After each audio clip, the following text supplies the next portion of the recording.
Good afternoon, ladies and gentlemen. Today we'll be going over customs and courtesies for the United States Marine Corps.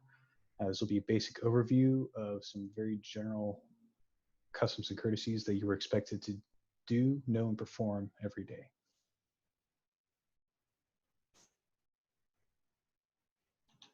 So your terminal learning objectives, the first one is, without the aid of references, describe common terms, sayings, and quotations used in the Marine Corps without omitting key components. And the second being, without the aid of references, describe military customs, courtesies, and honors without omitting key components. In order to enable you to do that, our enabling learning objectives are as follows. Please take a moment to familiarize yourselves with these.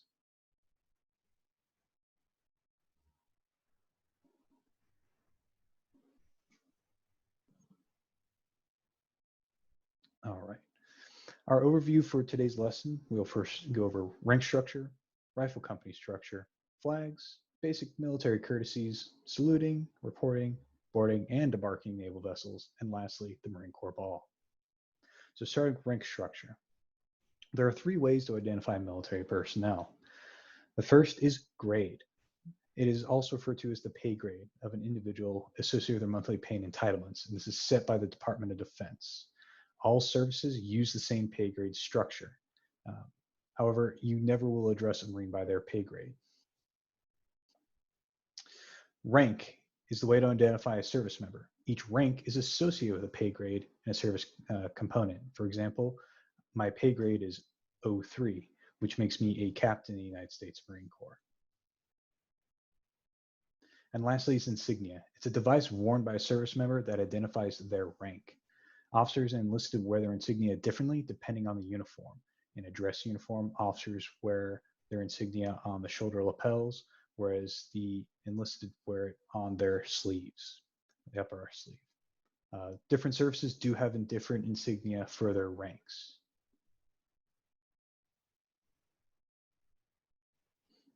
There are three rank categories. Firstly, enlisted personnel, which are broken down into junior enlisted, non-commissioned officers, and staff non-commissioned officers. Next, we have warrant officers. And then lastly, commissioned officers, which are broken down into three other categories: company grade, field grade, and general, or if you're in the Navy, admiral. Break down the enlisted structure. We'll begin with junior enlisted Marines. Now for pay grade, we'll start with the E1, meaning enlisted 1. That rank is private. It's abbreviated capital P lower VT. Private actually does not have an insignia. So if you see Marine with no insignia, they are either a private or usually someone who forgot to put their insignia on. An E2 is a private first class, regularly abbreviated as capital PFC, and usually that's how they are referred to as PFC. Their insignia is one single chevron. E3 are lance corporals, is abbreviated capital LC, little pl. The insignia for them is a chevron with crossed rifles underneath. These are your junior enlisted Marines. Next, we'll talk about your non-commissioned officers. There are two of them. There is the E4, which is your corporal, is abbreviated capital C, lower PL. And the insignia is two chevrons with crossed rifles underneath. Next is E5. It is a sergeant, abbreviated capital S, lower GT. And the insignia is three chevrons with the crossed rifles underneath. Lastly, we'll talk about the staff non-commissioned officers for the enlisted ranks in the Marine Corps. Now, the pay grade of E6 is a staff sergeant. It is abbreviated capital SS, lower GT. Now, all of them will have three chevrons and the crossed rifles, but now you'll start to see what we refer to as a rocker appear underneath. So a staff sergeant has a single rocker underneath the crossed rifles. An E7 is a gunnery sergeant. It is abbreviated capital G, lower Y, capital S, GT, lower GT. The insignia is the three chevrons, crossed rifles, and two rockers underneath. Now, when we get to E8 and E9 pay grades in the Marine Corps, they split. They split between administrative roles, and operational specialty roles. When we'll talk about the operational specialty role and then the administrative role. So for E8, your operational specialist is a master sergeant, is abbreviated as capital M, capital S, lower GT. The insignia are 3 chevrons, crossed rifles, and 3 rockers underneath. Now, on the administrative side, that is a first sergeant. It is abbreviated the number 1, lower ST, capital S, lower GT. Now, their insignia is a little bit different. They still have the 3 chevrons and the 3 rock above and 3 rockers underneath, but instead of the crossed rifles, they now have a diamond that replaces it. So 3 chevrons, a diamond, and 3 rockers underneath. For the E9, your operational specialist is a master gunnery sergeant. It is abbreviated capital M, capital G, lower Y, capital S, lower GT. They have 3 chevrons, and instead of the crossed rifles, it is now exchanged with what is called the bursting bomb. It is sometimes referred to as the pineapple because sometimes people see it as a pineapple, and 4 rockers underneath. So 3 chevrons on top, the bursting bomb, 3 or 4 rockers underneath. And on the administrative side, you have the sergeant major, abbreviated capital S, lower GT, capital M, lower AGA.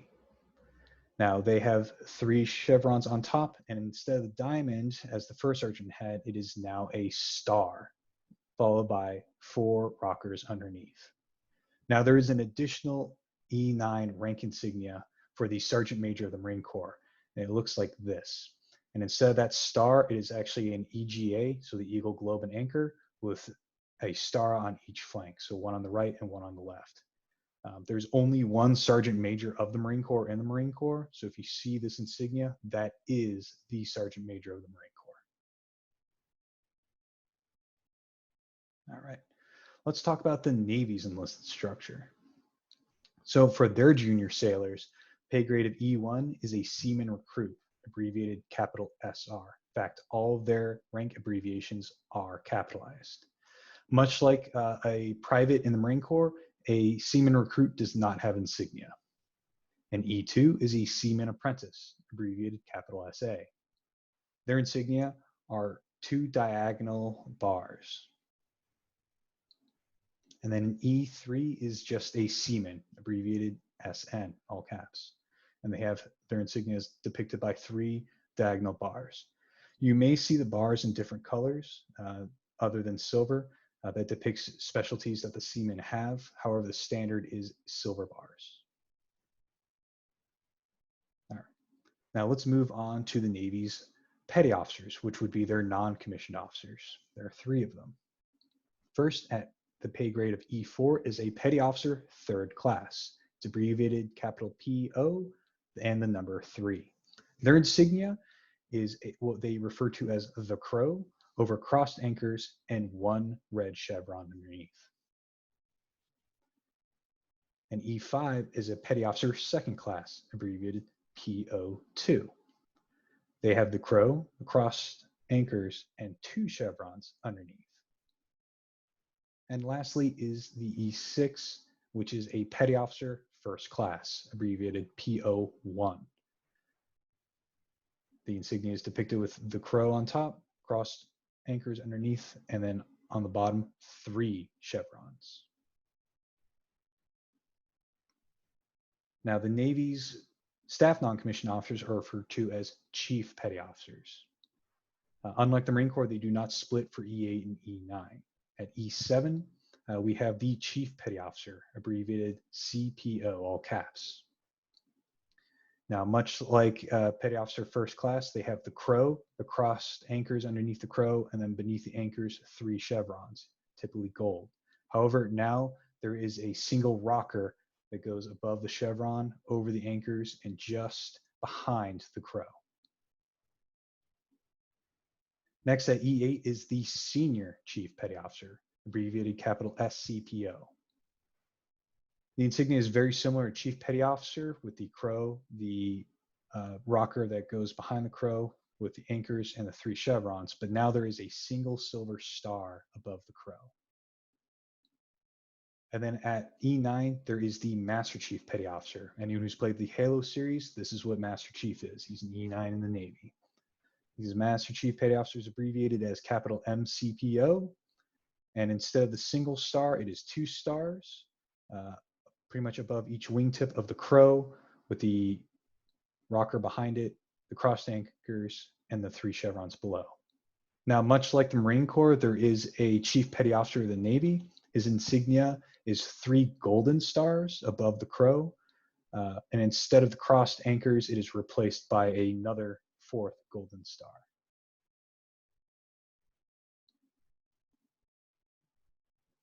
All right. So we'll talk about warrant officer rank structure. There's no major difference between the warrant officers, between the officer or Marine Corps and the Navy. However, one note is with Warrant Officer 1, it's referred to as just a warrant officer. For the Marine, the insignia is a gold bar with 2 red tabs on each end. But the Navy actually doesn't use Warrant Officer 1 anymore.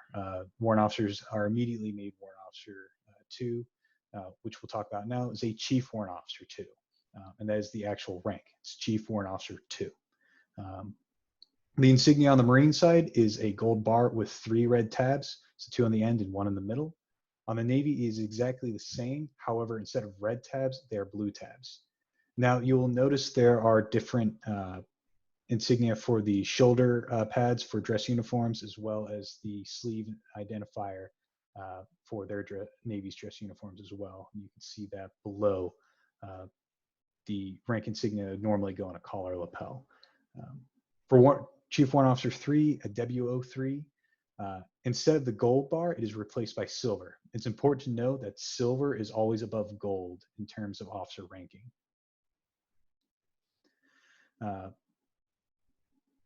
It's a silver bar with those red tabs on each end, just 2, and similar for the Navy, but instead of red, it is blue. For Warrant Officer 4, that is Chief Warrant Officer 4, and it is a silver bar with 3 red tabs, 2 on each end and 1 in the middle for the Marines. For the Navy, it is exactly the same, except it is blue instead of red. And then for WO5, a Chief Warrant Officer 5, it is a single silver bar, but instead of the red tabs, it is a single red strip that goes right down the middle lengthwise. And the same goes for the Navy, single silver bar with a single blue strip going down lengthwise.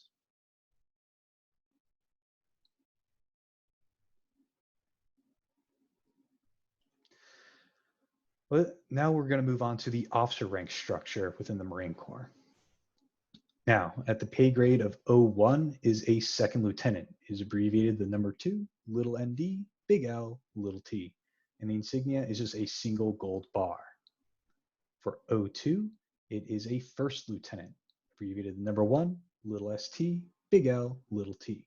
And the insignia is a single silver bar. Remember, silver is always above gold in terms of ranking.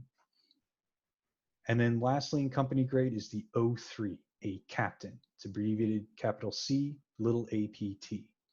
And the insignia are 2 silver bars with 2 connectors joining them together. And that is what I am. I'm an 03, a captain in the Marine Corps. Next, we'll talk about field grade. So that pay grade starts at 04, and the rank is major. It is abbreviated capital M, little aj. And the insignia is a gold oak leaf. That is what it is referred to as an oak.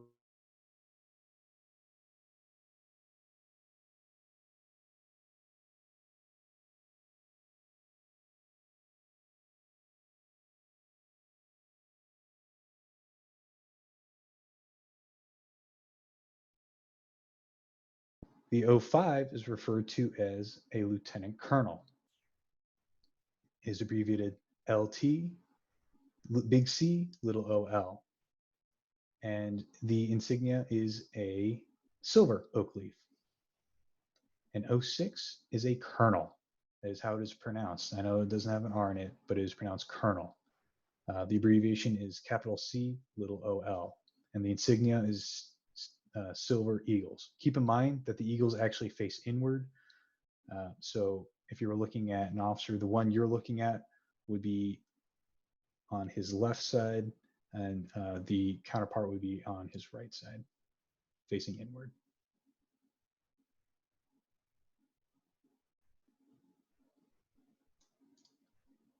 All right. And then lastly are your general. It starts with 07 is a brigadier general. The abbreviation is big BG, little en, and a single silver star. And 08 is a major general, abbreviated capital MG, little en, and 2 silver stars.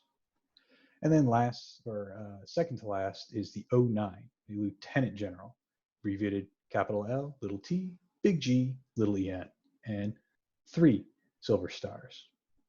And lastly is the 010, just general, abbreviated capital G, little en, and 4 silver stars. There may be some confusion since major was above lieutenant in your standard officer rankings. Some people may think that a major general is above lieutenant general, but there's an easy little ditty to remember what it is. It is be my little general. So B for brigadier, the M and my for major, little, lieutenant, and general, general. So be my little general is how you'll always remember that it goes brigadier, major, lieutenant, and then general. All right, let's talk about the Navy's officer structure, starting with their company grade. And at 01, it is an ensign. Much like their enlisted counterparts, all their abbreviations are capitalized. So there's capital ENS is the abbreviation for ensign.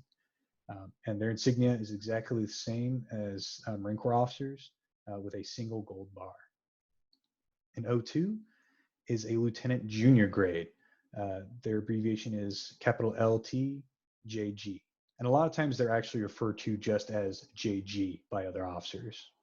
And the insignia is a single silver bar. An 03, so my counterpart in the Navy, is just a lieutenant, referred to as capital LT.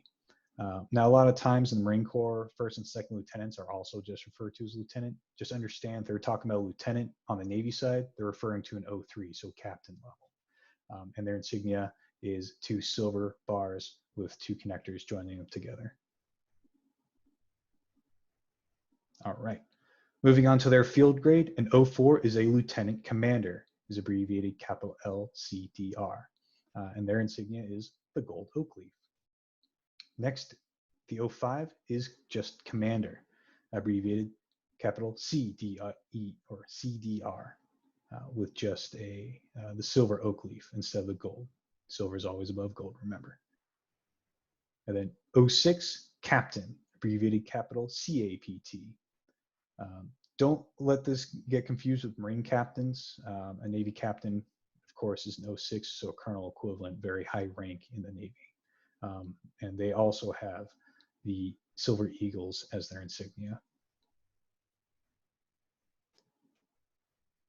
Now, their upper or highest level officers are referred to as admirals instead of generals. So for 07, the rank is Rear Admiral lower half, and its abbreviation is capital RDML with 1 silver star. Their 08 is the Rear Admiral upper half, RADM, 2 silver stars. And then the 09 is their Vice Admiral, VADM, all caps, with 3 stars. And then 010, just Admiral, is capital ADM with 4 stars.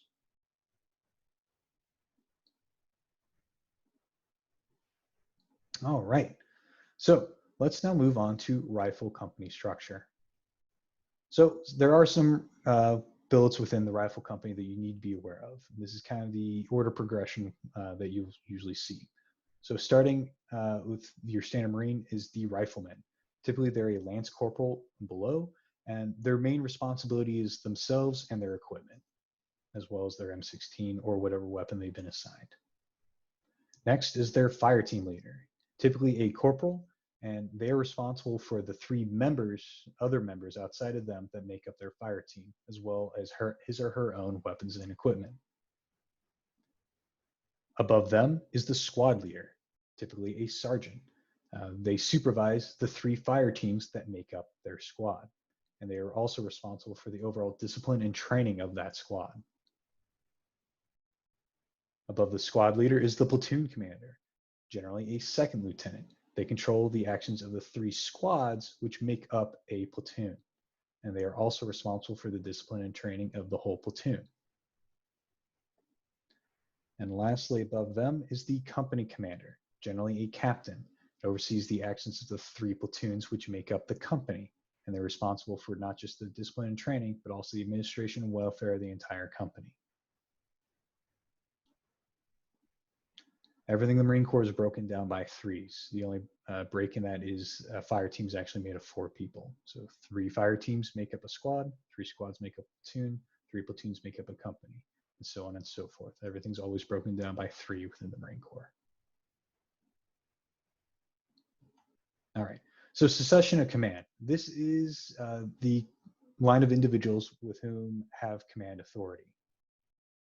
The platoon guide is typically your most senior sergeant within the platoon, and they predominantly accomplish admin actions for the platoon commander. But generally, the platoon sergeant performs all the duties of the platoon commander and assists with the platoon commander with supervision of the platoon. There's a lot of platoons in there. However, if the platoon commander is not available for whatever reason, say he or she's absent for a meeting or training or whatever reason, the platoon sergeant then takes command in the absence of the platoon commander.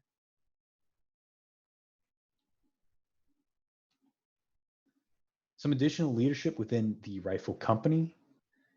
We'll start with the company gunnery sergeant. As the name implies, they are a gunnery sergeant.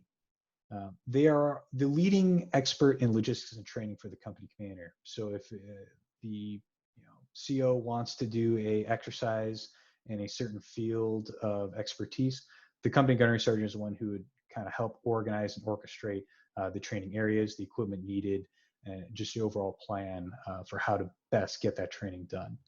And they are also responsible for the care and cleanliness of company spaces. So making sure that wherever the Marines work, operate, and live is kept up to standard, and Marines are keeping everything neat and orderly. Next is the company first sergeant. Again, as the name implies, typically a first sergeant. This Marine is the senior enlisted Marine in the company and the chief advisor to the company commander on all administration functions within the company. If the CO needs help on something, the first sergeant is usually who he or she goes to get clarity on the situation. And lastly is the executive officer. Generally, a first lieutenant can be a junior captain. They perform the duties as directed by the company commander. They also are in charge of all the company offices, so your administrative, intelligence, logistics areas fall under the expertise of the executive officer. They also need to be very keenly aware of the tactical situation of the company, meaning just all the happenings going on. If the executive officer isn't aware of something, and then the CO is, the executive officer needs to be very on top of it so that they can make sure they're keeping the CO informed and not being informed by the CO. And they also assume command in the absence of the company commander.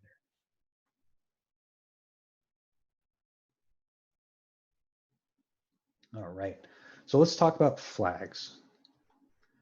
So flags in the Marine Corps, first and foremost, the United States flag is actually referred to as the national ensign.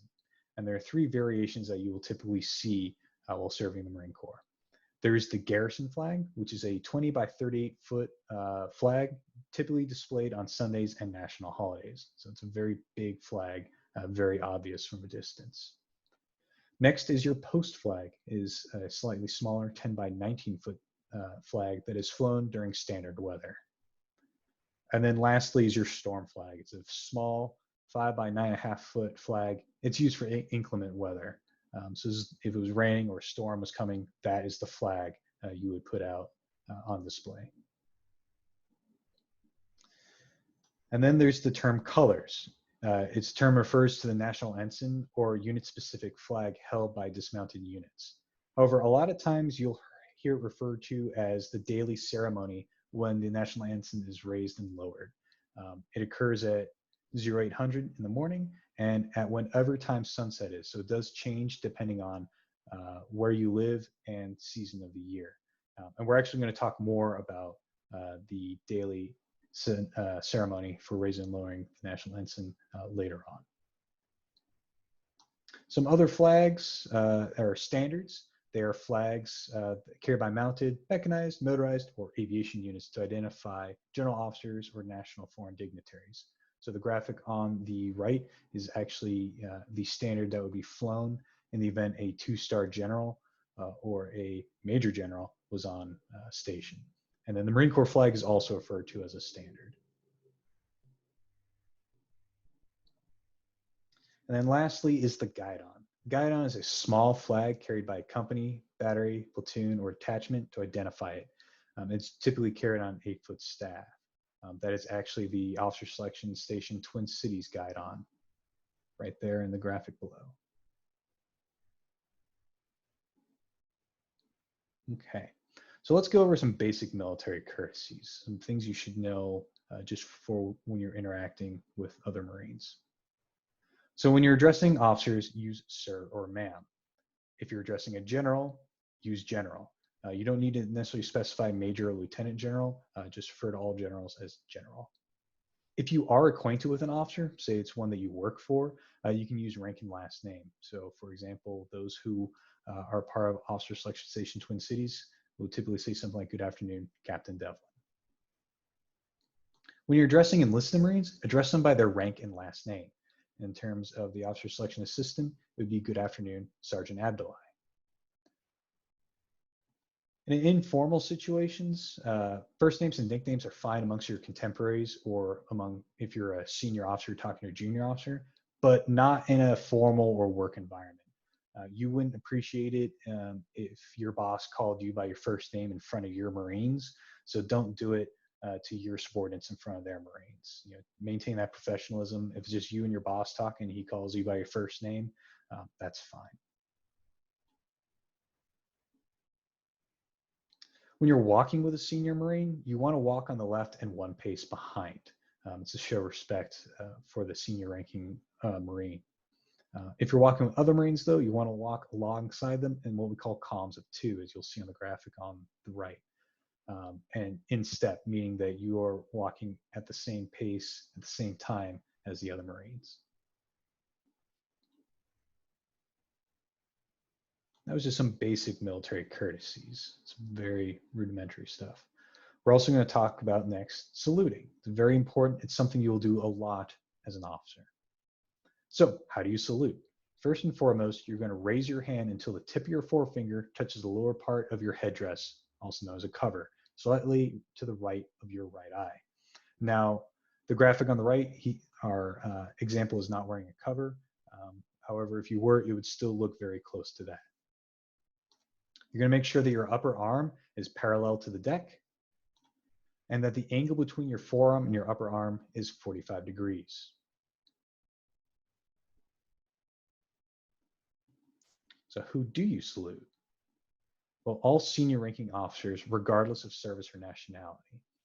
That means if you run into a major from the Royal Marine Corps from England, doesn't matter if you're below the rank of major, you will render a salute and a proper greeting of the day to that service member. You still respect the rank, regardless of who it is from service or nationality. Some other people you must salute, naturally the President of the United States, Vice President, and the Secretary of Defense, the Deputy Secretary of Defense, all senators and congressmen, secretaries of the Army, Navy, and Air Force. Now, because the Marine Corps falls under the Navy, there is no Secretary of the Marine Corps, so we fall under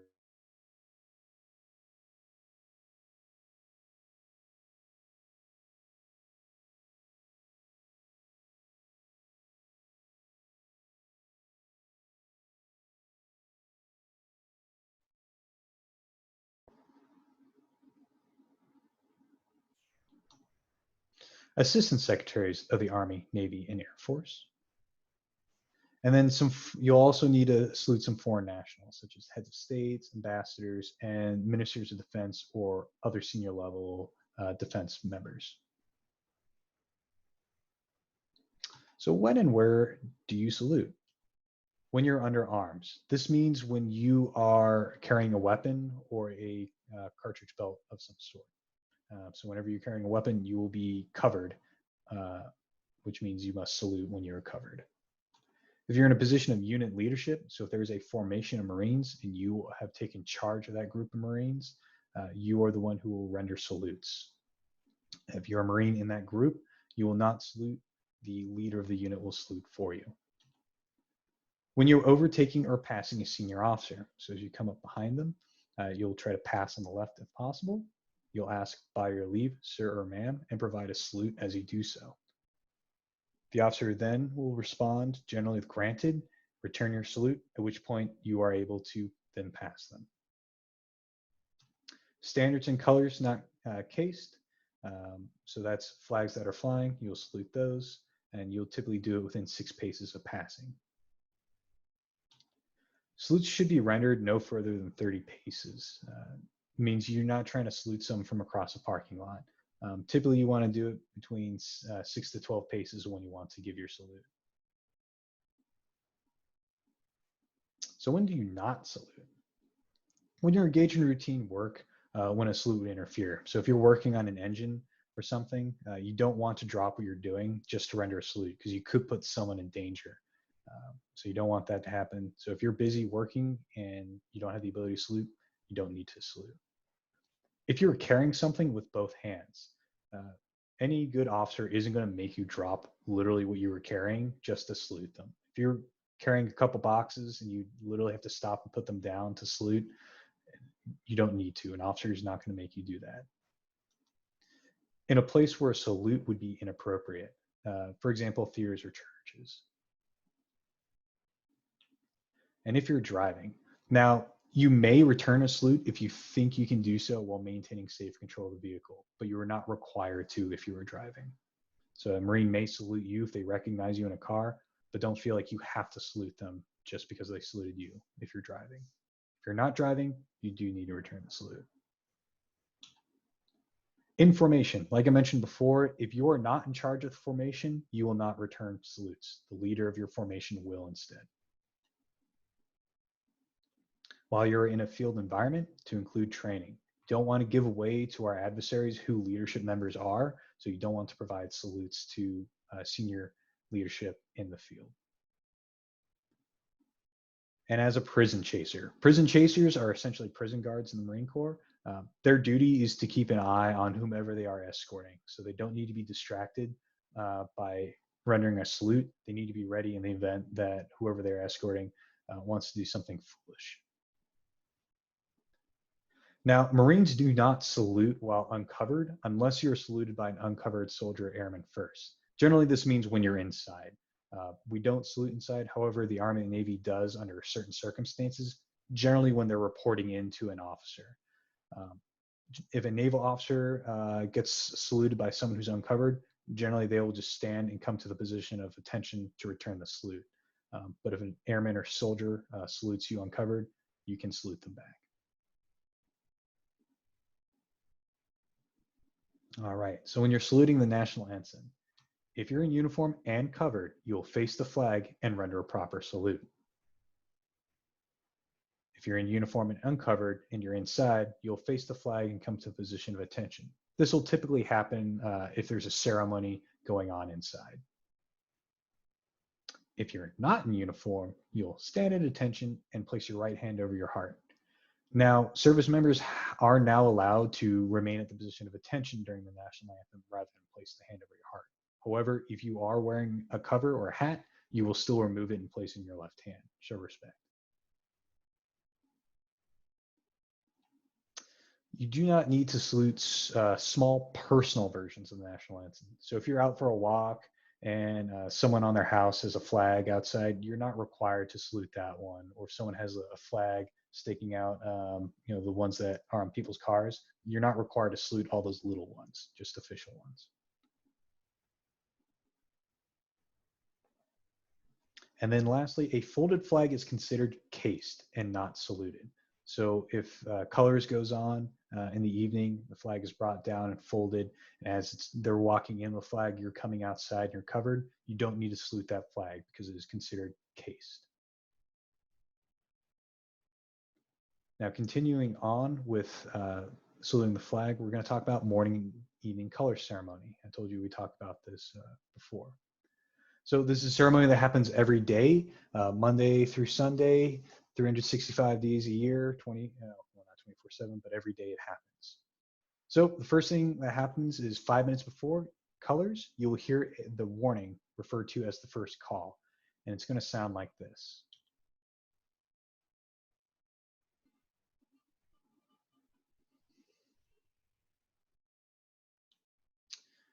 During morning evening colors, you will then stop what you're doing when you hear the attention music. And that's going to sound like this.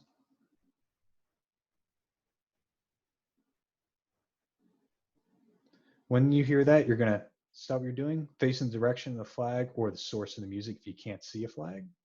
Come to the position of attention. And then you will render a proper salute at the beginning of the music. Now, there are three musical numbers that will be played, one of which everyone's familiar with is the national anthem. But generally in the morning, you're going to hear what's called To the Color, and this is what it's going to sound like in its entirety.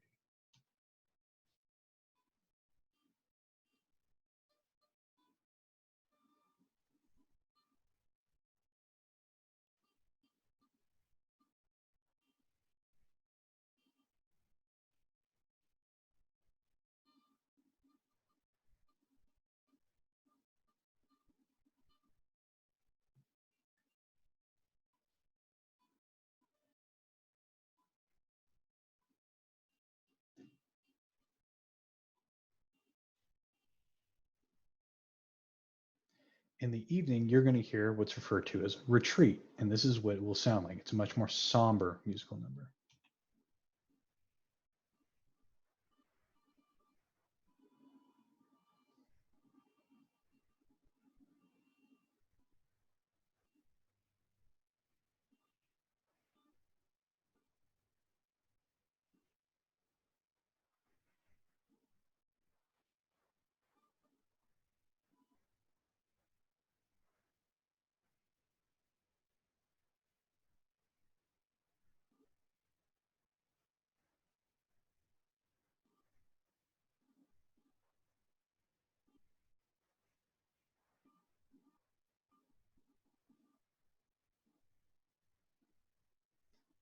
Once the music has ended, you will then cut your salute and you will wait until you hear the music carry on to continue about what you're doing. And carry on sounds like this.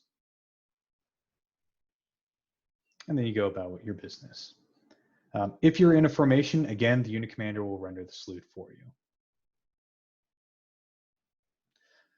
Some additional actions for ceremony music for the national anthem. You'll, of course, face towards the music or flag if present and come to attention. You'll execute a salute from the first note and hold it until the last note of the anthem.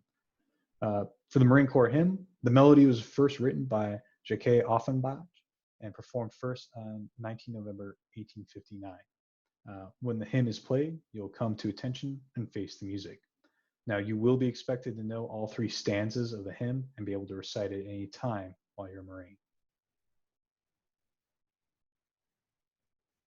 So we're going to go over reporting.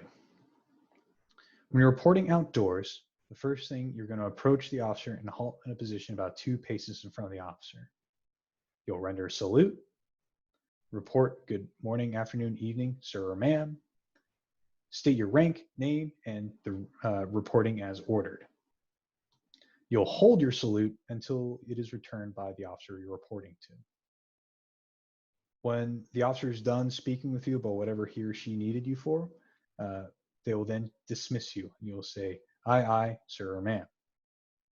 You'll take one step back, give a salute, another greeting of the day. So good morning, good evening, afternoon, sir or ma'am. And then you'll execute an about face and leave in a quick professional manner. If you're reporting indoors, it's going to be much the same. You're going to center yourself 6 inches in front of the officer or the officer's desk. Under arms, say you're coming off duty and you have a weapon, you'll be rendering a salute. If not, you'll just come to attention. You'll report in the same manner as you would outdoors. But again, if you're not under arms, you will not salute. While at OCS, you're going to report on the double, which means you're going to run. So if someone tells you to go report to someone or go see someone, you're going to run over there and report in. So boarding and debarking naval vessels.